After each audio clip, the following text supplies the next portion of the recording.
नमस्कार दर्शक बंधु सुभद्रा योजना को नहीं आसला एक बड़ खबर जदि आपण किंबा आपणक परिवार कई एपर्यंत এই যোজনার সামিল হইনাंती तेबे आपणक पई एक बड़ सुजोग आछि नुआ आवेदन आरंभ ओडिशा सरकार घोषणा अनुसार 2026-27 आर्थिक वर्ष पई नूतन आवेदन प्रक्रिया 1 एप्रिल 2026 रु 30 एप्रिल 2026 पर्यंत चलिबो।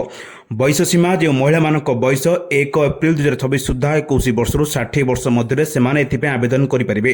पूर्वरु आवेदन करी वंचित होइतिबा योग्य हिताधिकारी एवं नुआ आवेदनकारी को वार्षिक 10,000 टंका एवं 5,000 लेखाएं दुईटी किस्ती प्रदान करा जिवो। जदि आपणक टंका पूर्व आसी ना तेबे तुरंत आपणक बैंक अकाउंट सह एनपीसीआई एक्टिव अछि कि ना जांच करंतु। आपण निज आवेदन स्थिति जानिया सुभद्रा योजना ऑफिशियल वेबसाइट पोर्टल को जाई निजर आधार नंबर किंबा एप्लिकेशन नंबर माध्यम स्टेटस चेक करि परिबे।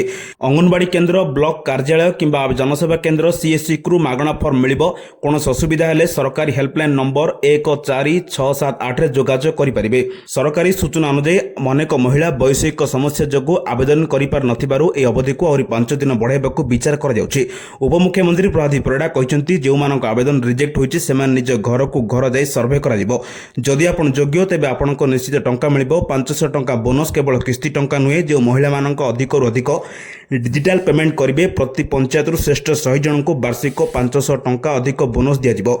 एभली गुरुत्वपूर्ण खबर पाया पाई आम चैनल से जोड़ी रहंतु। जदि पर्यंत वीडियो को लाइक करनांते वीडियो को लाइक करबा सह चैनल को सब्सक्राइब करी कमेंट माध्यम जणांतु आपण माने केउ जिल्ला देखुचंती जहा द्वारा एभली गुरुत्वपूर्ण खबर आपण मानक पाखरे सर्वप्रथम पहुंची परिबो। रिपोर्ट सावधान ओडिशा।